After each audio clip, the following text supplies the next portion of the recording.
దేవుడు ఈ సృష్టిని సృష్టించినప్పుడు ఇది నిరాకారంగా ఉంది అని అన్నాడు. ఎలా ఉంది? ఆకారం లేనటువంటి స్థితిలో ఉంది.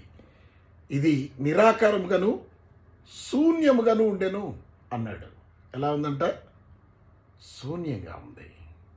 చీకటి అగాధ జలములపైన కమ్మి ఉండెను, దేవుని ఆత్మ జలములపైన అల్లాడుచుండెను అని చెప్పాడు. ఆదికాండ గ్రంథం 1వ అధ్యాయం 1వ వచనం 2వ వచనాలలో.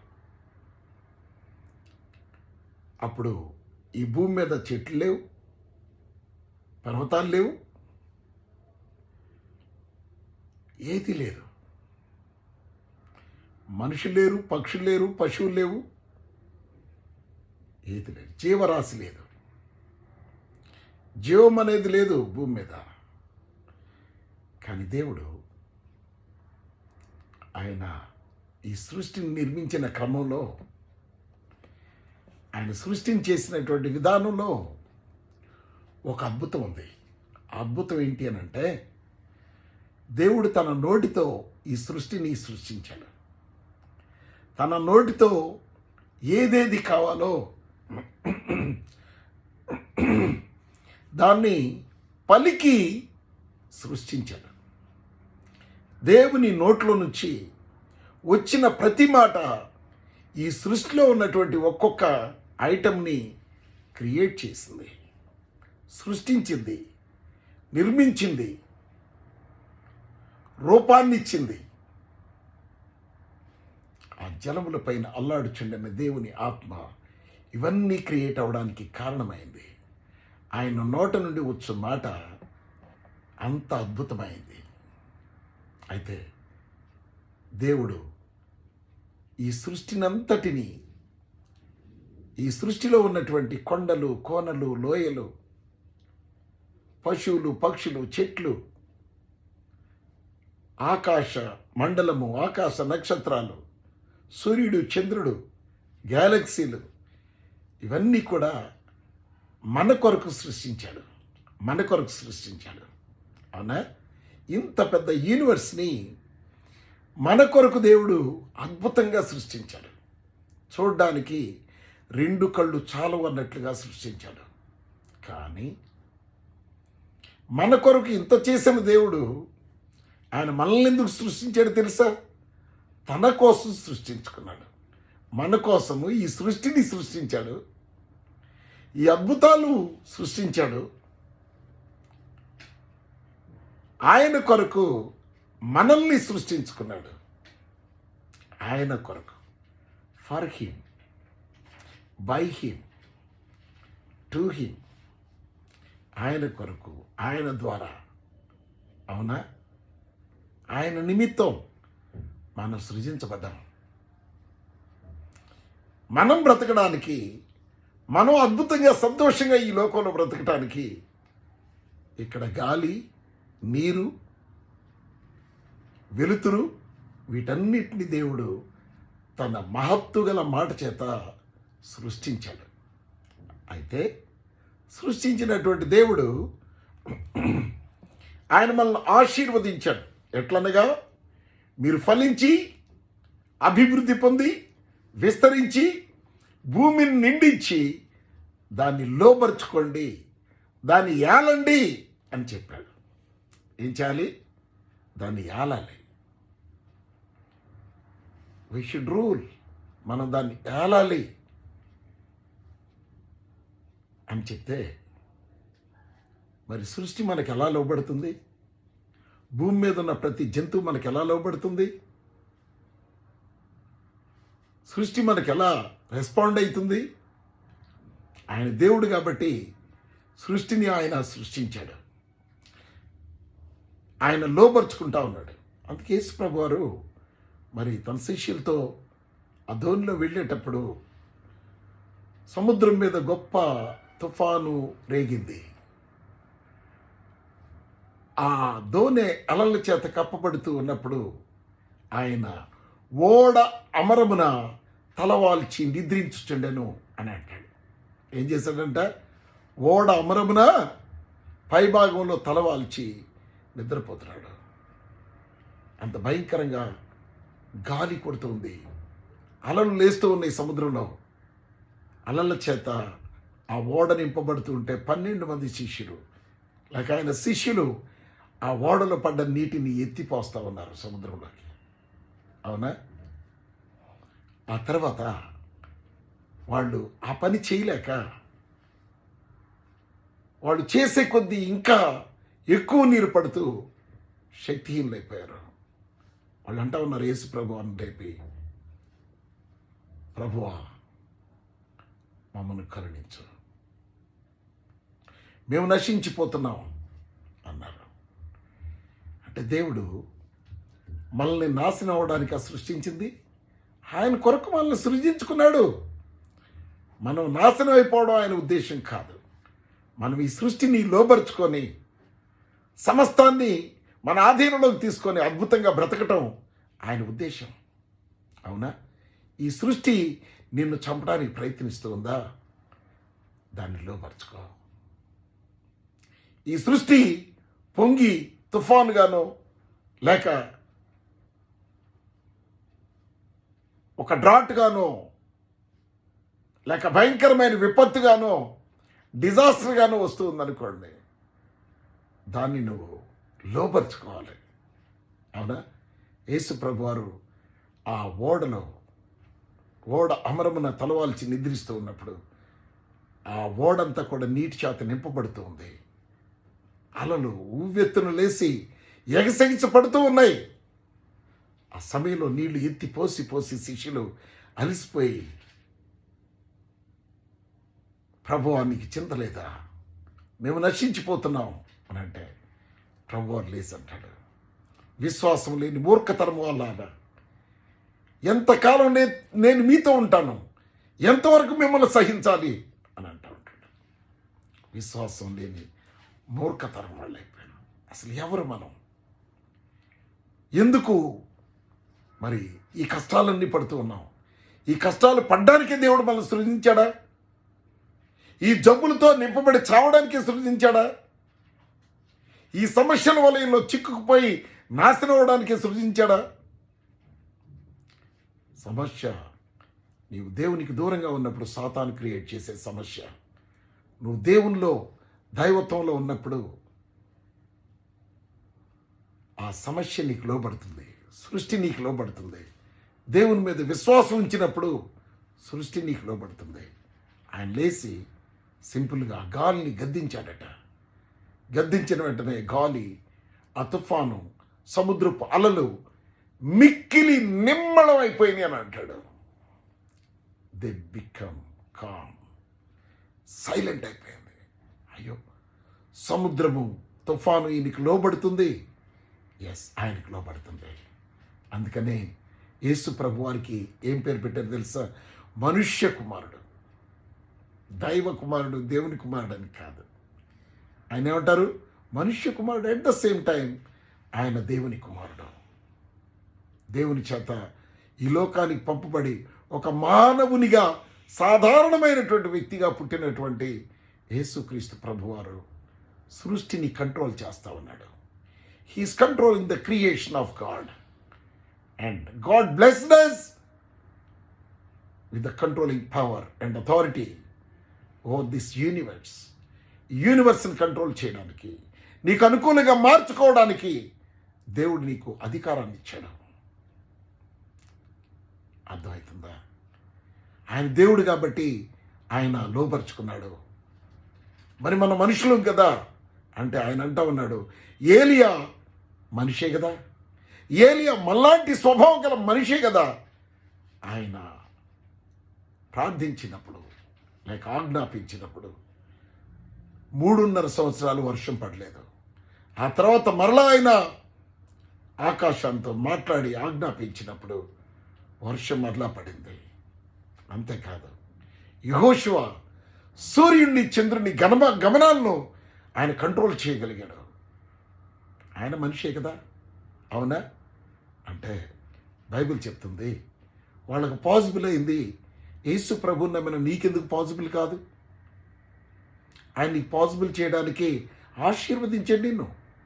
ఆయన నిన్ను ఆశీర్వదించినటువంటి ఆశీర్వాదంలో భూమి మీద ఆయన సృష్టించినటువంటి సృష్టి మీద నీకు అధికారాన్ని ఇచ్చాడు. దాన్ని లోబరుచుకోమని చెప్పాడు. లోబరుచుకోమని బ్లెస్ చేశాడు. లోబరుచుకోవాల్సింది నీ చేతిలో ఉంది. కానీ నీ చేతిలో ఉన్న కూడా సృష్టిని, సమస్యను, బాధను నువ్వు కంట్రోల్ చేయలేకపోతా ఉన్నావు. నువ్వు లోబరుచుకోలేకపోతా ఉన్నావు. కారణం ఏంటి? What is the reason behind? ఆయన దేవుడు అని చెప్తూ ఉన్నావు. కానీ దీన్ని లోబరుచుకోవడానికి ఆయన ఇంకొక పని చేశాడు. ఆయన ఏమన్నాడు అంటే, ఆ మాటలు మనం గమనిద్దాం. ఆయన అన్నటువంటి అద్భుతమైన మాటలు మనం గమనిద్దాం. కీర్తనల గ్రంథం 82వ కీర్తన 6వ వచనం చదువుకుందాం. Psalms 82 chapter 6th verse. మీరు దైవములనియు మీరందరూ సర్వోన్నతుని కుమారులనియు నేనే సెలవిచ్చి ఉన్నాను అంటాను. ఎవరు చెప్తున్నారు ఈ మాట? తండ్రి అయిన దేవుడు, మనం సృజించినటువంటి సృష్టికర్త అయిన దేవుడు మనల్ని ఏమని పిలుస్తున్నాడు? మీరు దైవములనియు మీరందరూ సర్వోన్నతుని కుమారులు. ఎవరంట? మనం యేసు ప్రభు నమ్మి బాప్తిసం తీసుకున్నటువంటి మనమందరం కూడా సర్వోన్నతుడైన దేవుని కుమారులము, కుమార్తెలము. ఆయన ఊరికినే చెప్పలేదు నిన్ను దైవమని. ఆయన దేవుడు గనుక ఆయన కుమారులు, ఆయన కుమార్తెలు కూడా దేవుళ్ళే అని ఆయన డిక్లేర్ చేశాడు. That is the declaration of God. ఆయన డిక్లేర్ చేశాడు. ఏమని? మీరు దైవములని. అంటే ఆయన సృష్టిని కంట్రోల్ చేస్తున్నాడు యేసు ప్రభు వారు. అలాగే నువ్వు నేను కూడా ఆయనలాగా కంట్రోల్ చేయాలని నిన్ను దేవుడిగా ఆయన పిలుస్తూ ఉన్నాడు. నిన్ను దేవుడిగా ఆయన చూస్తూ ఉన్నాడు. నువ్వేమో నేను మనిషిని అని అంటా ఉన్నావు. ఆయన అంటూ ఉన్నాడు, ఎవరు? మోషే, నేను 4 మాంద్యము గలవాడను, నేను వెళ్ళలేను ప్రభువా అని అంటే, కుంటివాన్ని సృజించింది ఎవరు? చెవిటివాన్ని సృజించింది ఎవరు? గుడ్డివాన్ని సృజించింది ఎవరు? నేనే కదా అని అంటా ఉన్నాడు దేవుడు. ఆయన సృజించాడు. ఆయన వాడుకోవడానికి కుంటోడైనా పర్లేదు, గుడ్డోడైనా పర్లేదు, మోగోడైనా పర్లేదు, చెవిటోడైనా పర్లేదు, అందహీనుడైనా పర్లేదు. ఎందుకు అనంటే, నువ్వెవరైనా సరే ఆయన నిన్ను కుమారునిగా చేసుకున్నాడు. నువ్వు ఎవరైనా సరే ఆయన నిన్ను కుమార్తెగా చేసుకున్నాడు. నీకు అధికారం ఇచ్చాడు. ఈ లోకాన్ని, ఈ సృష్టిని నువ్వు కంట్రోల్ చేయడానికి, నీకు అనుకూలంగా సృష్టిని మార్చుకొని అద్భుతంగా జీవించడానికి ఆయన అవకాశాన్ని ఇచ్చాడు, అధికారాన్ని ఇచ్చాడు. కాబట్టి దేవుని కుమారులారా, కుమార్తెలారా, యోహాను సువార్తలో కూడా ఈ మాట చెప్తాడు. 10వ అధ్యాయం యోహాను సువార్త 35వ వచనం చదువుకుందాం. లేఖనము నిరర్ధకము కానేరదు కదా. లేఖనం షల్ నాట్ బి వెయిన్. నిరర్ధకం కాదు, మీనింగ్లెస్ అయిపోదు. లేఖనము నిరర్ధకము కానేరదు కదా. దేవుని వాక్యము ఎవరికి వచ్చెనో వారే దైవములని చెప్పిన ఎడల. దేవుని వాక్యం నీ దగ్గరికి వచ్చింది, నువ్వు నమ్మి బాప్తిస్మం పొందావు, యేసు ప్రభువుని రక్షకునిగా చేర్చుకున్నావు. ఇప్పుడు వాక్యం నీ దగ్గరికి వచ్చింది. You are called as God. నువ్వు దేవునిగా పిలువబడుతున్నావు. కాబట్టి నువ్వు దేవుడిగా జీవించాలి, దైవత్వం కలిగిన స్థితిలో జీవించాలి. యేసుక్రీస్తు కలిగిన మనస్సు మీరును కలిగి ఉండు అని అన్నాడు. ఆయన మనస్సు కలిగి జీవించాలి, ఆయన ప్రేమ కలిగి జీవించాలి, ఆయన పరిశుద్ధత కలిగి జీవించాలి. ఆయన ఎట్టివాడై ఉన్నాడో మనము అట్టివారమైండి జీవించాలి. అప్పుడు సృష్టి నీకు లోబడుతుంది. ఏలియాకి సృష్టిలో పడింది, అవునా? యెహోషువకు సృష్టిలో పడింది. అండ్ ఇంకా ఎవరికి లోబడింది? దానియేలుకి సృష్టిలో పడింది. షద్రక్, మేషక్, అబేద్నెగోలకి అగ్ని కీలలో లోబడిపోయినాయి.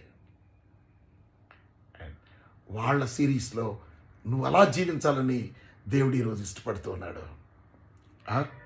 అని అంటూ ఉన్నాడు. నా మాట అగ్ని వంటిది కాదా అని అంటూ ఉన్నాడు. ఆయన కుమారులం అయితే మనం ఆయన చెప్పినట్లు చేయాలి, అవునా అని అంటూ ఉన్నాడు. లూకాసు వార్త 6వ అధ్యాయం 6వ వచనం, నేను చెప్పు మాటల ప్రకారం మీరు చేయక. ఎందుకు? మన సృష్టిలో పడ్డం లేదు.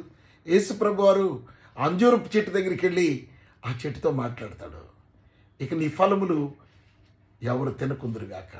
ఇమ్మీడియట్లీ ఎట్ దట్ మూమెంట్ అది ఏర్లతో సహా ఎండిపోయిందట.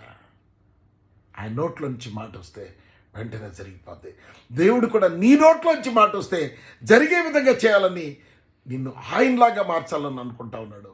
నిన్ను ఆయన పోలికలో సృష్టించుకొని, నువ్వైతే ఆయన పోలికను పోగొట్టుకొని సాతాను జీవితం జీవించి, సాతాను మాటల వల్ల మోసపోయినటువంటి అవ్వ ఆదాముల వలె వాళ్ళ సిరీస్లో వాళ్ళ కుమారులుగా కుమార్తెలుగా జీవించి సాతాను వలయంలో చిక్కుకుపోయి, మరణ బలము గలవాడైన సాతాను చేతిలో చిక్కిపోయి బాధపడుతున్నారు.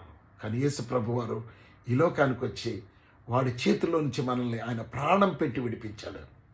మరణం యొక్క బలము గలవాడైన సాతాను చేతిలో నుంచి యేసు ప్రభు తన ప్రాణాన్ని పెట్టి తన రక్తాన్ని క్రయధనంగా చెల్లించి మనల్ని విడిపించాడు. విడిపించబడిన మనల్ని ఆయన కుమారులుగా కుమార్తెలుగా చేసుకున్నాడు, అవునా? ఇప్పుడు ఆయన ఏం చేశాడు తెలుసా? శత్రు బలమంతటి మీద నీకు అధికారాన్ని ఇచ్చాడు. ఏమిచ్చాడు? శత్రువు యొక్క బలమంతటి మీద నీకు అధికారం ఇచ్చాడు అని అంటున్నాడు. ఈ లోకంలో శత్రువు కాదు కదా, వాడి తాత కూడా ఎవరు ఎంత మాత్రం నీకు హాని చేయలేరు. They cannot harm you. ఏది ఎంత మాత్రం మీకు హాని చేయదు. ఈ సృష్టిలో ఉన్న దేనివల్ల మీకు హాని కలగదు అని ఆయన చెప్పాడు, అవునా? ఎంత అద్భుతమైన తండ్రి, ఎంత అద్భుతమైన దేవుడు. మనకు హాని కలగడానికి ఆయన ఇష్టపడడం లేదు, కానీ మనకు మనమే హానిని కొని తెచ్చుకుంటూ హానిలో బ్రతుకుతూ ఉన్నాం, బాధలో బ్రతుకుతూ ఉన్నాం, సమస్యలో బ్రతుకుతూ ఉన్నాం, వ్యాధుల్లో బ్రతుకుతూ ఉన్నాం, అప్పుల్లో బ్రతుకుతూ ఉన్నాం, దరిద్రంలో బ్రతుకుతూ ఉన్నాం, వ్యాధిలో బ్రతుకుతూ ఉన్నాం, అవునా? కానీ దేవుడు అలా బ్రతకమని చెప్పలేదే. దేవుడు ఆశీర్వదించాడు, అవునా? ఆయన అంటా ఉన్నాడు ద్వితీయోపదేశకాండ గ్రంథంలో, నా మాటలు శ్రద్ధగా ఆలకించి వాటి చొప్పున చేస్తే భూమి మీద ఉన్న గొప్పోళ్ళ కంటే నిన్ను గొప్ప చేస్తాను అని అన్నాడు. నిన్ను అప్పిచ్చేవాడిగా చేస్తాను కానీ అప్పు తీసుకునేవాడిగా చేయను అని అన్నాడు. ఈ మాటలు ఎందుకు నీలో పనిచేయడం లేదు? ఎందుకు అప్పు ఇచ్చేవాడిగా నువ్వు మారలేకపోతూ ఉన్నావు? కారణం, నువ్వు ఆయనకు లోబడటం లేదు. అందుకని ఆయన అంటా ఉన్నాడు, నేను చెప్పు మాటల ప్రకారం మీరు చేయక. ఏం చేయాలంట? మీరు సృష్టిని లోపరుచుకోవాలి అని అంటే ఆయన చెప్పినట్టు మనం చేయాలట, అవునా? అందుకే కానా ఊర్లో పెండ్లి జరిగేటప్పుడు ద్రాక్షారసం అయిపోయింది అని మరియమ్మ తల్లి చెప్పినప్పుడు యేసు ప్రభు వారు, ఈ రాతి బాణలు నీళ్లతో నింపండి అని ఆమె ఏం చెప్పింది? యేసు ప్రభు తల్లి గారు, ఆయన మీతో చెప్పినది చేయుడి. ఆయన చెప్పింది చేయాలి, ఆయన చెప్పింది చేయాలి. ఆయన చెప్పింది చేస్తే మంచినీళ్ళు న్యాచురల్ ద్రాక్షారసం కంటే అద్భుతంగా మారిపోయినాయి. అద్భుతం. You will be the creator. నువ్వు సృష్టించేవాడిగా నువ్వు మారిపోతావు ఆయన మాట వింటే. ఆయన మాటల ప్రకారం నువ్వు నడుచుకుంటే సృష్టిని శాసించేటువంటి జీవితాన్ని నువ్వు పొందుకుంటావు. ఆయన మాట్లాడుతూ ఉన్నాడు. అనేమంటూ ఉన్నాడు తెలుసా? ప్రియ దేవుని బిడ్డలారా గమనించండి. పేతురుతో చెప్తున్నాడు. పేతురు అంటా ఉన్నాడు, రాత్రి అంతా నేను చేపలు పట్టాను, ఎక్కడా ఒక చేప పడలేదు. ఆయన, ప్రభువా నువ్వు ఇప్పుడు దాకా మాట్లాడితే నీ మాటలు విన్నానయ్యా, నీ మాటలు విన్నాను నేను. ఆయన మాటలు వింటే మనకు నమ్మకం వస్తుంది. వినుట వల్ల విశ్వాసం కలుగును, వినుట దేవుని వాక్యం వల్ల కలుగును అనే వాక్యం సెలవిస్తూ ఉంది. ఆయన మాటలు వింటే మనకు విశ్వాసం వస్తుంది. విశ్వాసంతో ఆయన మాటకు లోబడి ఆ మాట ప్రకారం చేస్తే మనకి అద్భుతం జరుగుతుంది, గొప్ప కార్యాలు జరుగుతాయి. అందుకని పేతురు అన్నాడు, అయ్యా నీ మాట చొప్పున నేను వలేస్తాను. రాత్రి నా చిత్త ప్రకారంగా నేను వలేసి అంతా సముద్రాన్ని గాలించాను, ఎక్కడ ఒక చేపడలేదు.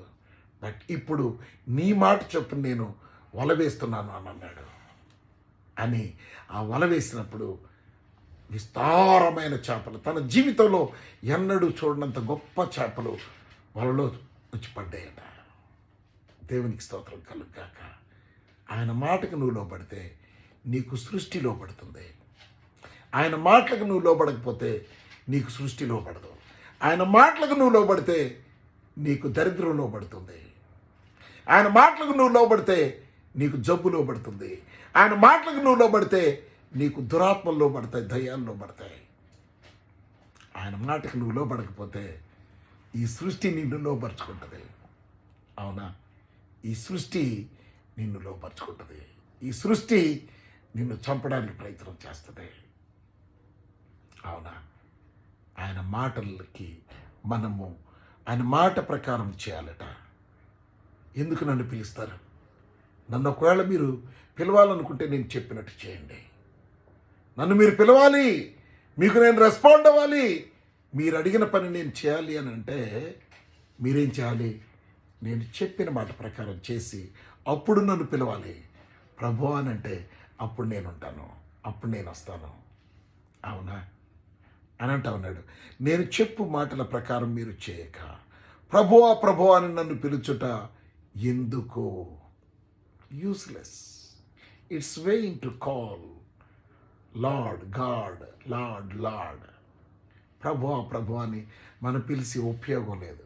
అందుకే చాలామంది క్రైస్తవులు దేవుళ్ళుగా ఆయన మనల్ని ఆర్డైన్ చేసిన, దేవుళ్ళుగా ఆయన మనల్ని సృష్టించి పిలిచిన మనం దేవుళ్ళుగా జీవించలేకపోతూ ఉన్నాం. దేవుళ్ళుగా జీవించలేకపోతూ ఉన్నాం. ఆయన అంటా ఉన్నాడు యెషయా గ్రంథం 55:3 చెవియొగ్గి నా యొద్దకు రండి దేవుళ్ళలారా, చెవియొగ్గి నా దగ్గరికి రండి. మీరు వినిన ఎడల, నా మాట విని దాని ప్రకారం చేస్తే మీరు బ్రతుకుతారు. జబ్బులో ఉన్నావా? సమస్యలో ఉన్నావా? బయటికి వస్తావు, బ్రతుకుతావు. You will live wonderful life. ఈ సృష్టి అంతా నీ కొరకు సృజించబడింది. దానిలో ఉన్న ప్రతి అమూల్యమైంది నువ్వు వాడుకోవచ్చు, నువ్వు ఎంజాయ్ చేయొచ్చు దాంతో. దేవునికి స్తోత్రం కలుగును గాక. అయితే యెషయా గ్రంథం 55:1 అంటాడు, నా మాట జాగ్రత్తగా ఆలకించి మంచి పదార్థం భుజించండి అని అంటాడు. మీరు నా మాటలు ఆలకిస్తే మీకు మంచి పదార్థాన్ని నేను సిద్ధపరుస్తాను అని అంటాడు. హల్లెలూయా. అవునా? లెట్స్ ఒక ఒక ఒక ఒక ప్రవక్తను మనం చూద్దాం. ఏలియా అనే ప్రవక్తను మనం చూద్దాం. అవునా? ఏలియా ప్రభు కొరకు బహురోషంగా ఆయన జీవించాడు. ఆయన మాట ప్రకారం జీవించాడు. ఆయన మాట ప్రకారం జీవించాడు. అయితే ఆయన్ని ఒక వ్యక్తి, అంటే యెజబెలు అనేటువంటి ఒక వ్యక్తి, అవునా, ఆయన్ని బెదిరించింది. దేవుని కోసం ఆయన పనిచేసి మరి నిజమైన దేవుణ్ణి ఆరాధించకుండా అబద్ధమైన దేవుడిని ఆరాధిస్తున్నారని చెప్పి ప్రజలకు నిజమైన దేవుడు చేసే కార్యాలని, అద్భుతాన్ని చూయించి ఇది నిజం, దీన్ని నమ్మండి అని అన్నాడు. ఏంటి తెలుసా? ఆకాశం నుంచి అగ్నిని కురిపించి ఆయన ప్రార్థన చేసి మరి ఆ కట్టెల మీద చీల్చబడినటువంటి ఆ ఎడ్ల మాంసాన్ని పెట్టి దాని మీద నీళ్లు పోసి, కందకంలో చుట్టూ తవ్వి నీళ్లు పోసి దాన్ని దేవుని అగ్ని కాల్చాలని ప్రార్థించినప్పుడు ఆకాశం నుండి అగ్ని దిగి వచ్చి కాల్చి ఈయన నిజమైన దేవుడని నిరూపించింది. మిగిలిన వాళ్ళు వాళ్ళ దేవుణ్ణి ప్రూవ్ చేయలేకపోయారు. ప్రూవ్ చేయలేని దేవుణ్ణి మీరు ఆరాధిస్తున్నారు. తెలియని దేవుళ్ళని మీరు దేవుళ్ళుగా ఆరాధిస్తున్నారు. నిజమైన దేవుడు ఈయనే, ఆయన నీ దేవుడైన యెహోవా అని చెప్పి అబద్ధాన్ని పూజిస్తూ ఉన్న వాళ్ళను 450 మందిని ఆయన చంపేశాడు. అంత పౌరుషంగా బ్రతికినటువంటి వ్యక్తి. ఒక వ్యక్తి భయపెడితే భయపడి ఆయన ఏం చేశాడు? ఆహాబు అనే రాజు భార్య యెజబెల్ ఆమె అంటది, మొదటి రాజుల గ్రంథం 19:2 యెజబెలు ఒక దూత చేత ఏలియాకు ఈ వర్తమానం పంపాను, రేపు ఈ వేళకు నేను నీ ప్రాణమును వారిలో ఒకని ప్రాణములే చేయని ఎడల దేవుడు నాకు గొప్ప అపాయం కలుగు చేయను అని చెప్పింది, అని కబురు పంపింది. కానీ ఇంతమందిని ఊచకోత కోసి నిజమైన దేవుడని నిరూపించినటువంటి వ్యక్తి, దేవుని కొరకు పౌరుషంగా జీవించినటువంటి వ్యక్తి ప్రాణభయంలోకి వెళ్ళిపోయాడు. ఆయన దేవుణ్ణి నిరూపించినటువంటి వ్యక్తి. దేవుడు ఈ కార్యములు చేయడం ద్వారా ఆయన ఉన్న దేవుడు అని నిరూపించుకున్నటువంటి దేవుడు నిరూపించాడు. కానీ ఇప్పుడు ఒక స్త్రీకి భయపడి ఒక రాజు భార్యకి ఏం చేశాడట? పారిపోతా ఉన్నాడు. ఎక్కడికి పారిపోయాడు? తాను ఒక దిన ప్రయాణం అంతా, మొదటి రాజులు 19:4 వచ్చిన చదువుతున్నాను. తాను ఒక దిన ప్రయాణము అరణ్యంలోనికి పోయి ఒక బదరీ వృక్షం క్రింద కూర్చుండి మరణాపేక్ష గలవాడై అని అంటున్నాడు. చచ్చిపోతానన్న భయంతో ఉండిపోయాడు అన్నమాట.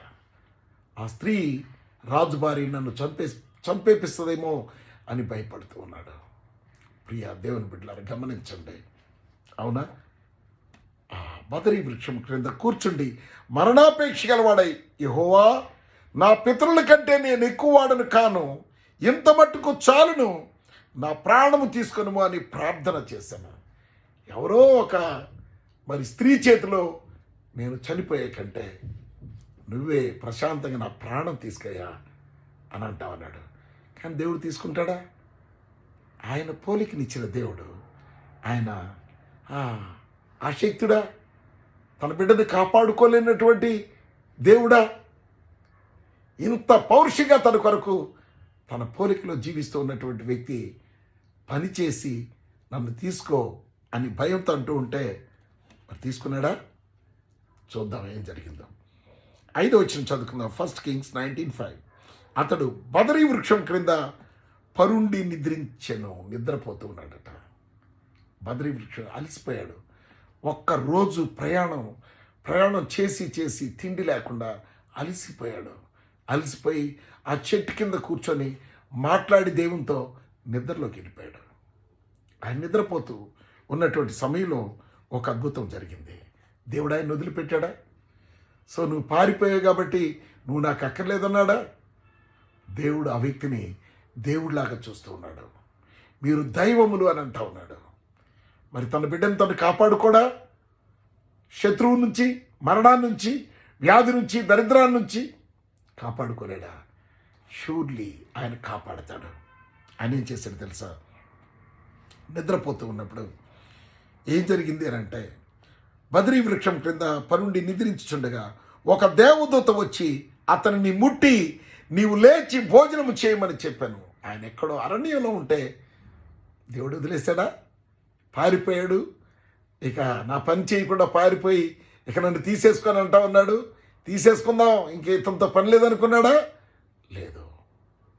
దేవుడిచ్చిన అసైన్మెంట్ నువ్వు జరిగించే వరకు ఆయన నీకు తోడుగా ఉండి నిన్ను కాపాడతాడు.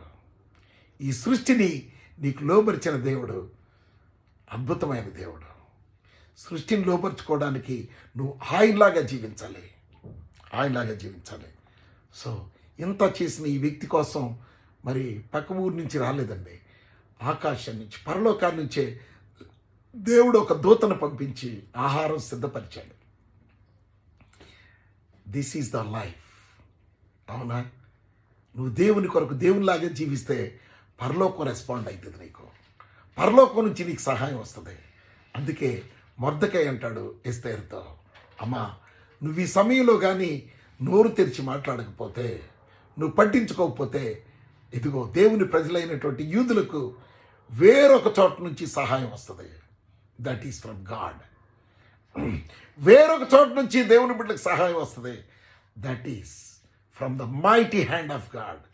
దేవుని మహా శక్తిగల హస్తం నుంచి నీకు ఆ సహాయం వస్తుంది. అవునా? ఒక దూత వచ్చి భోజనం పెడతాడు.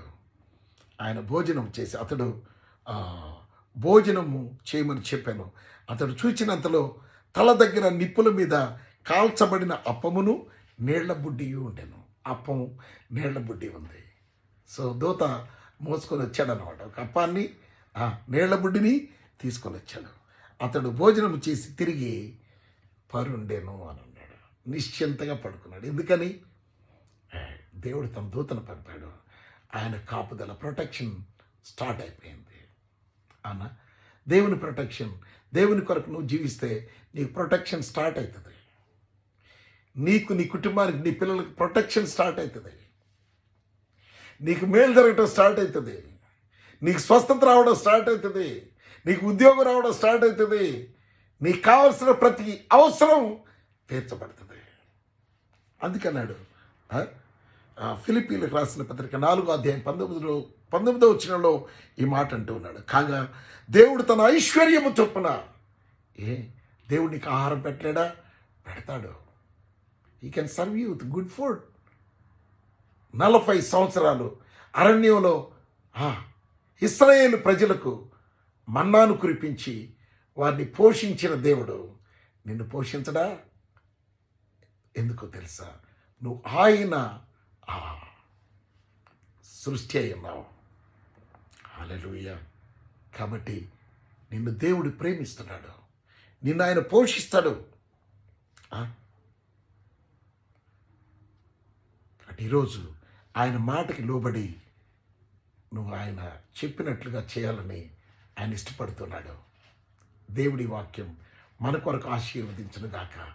God bless you.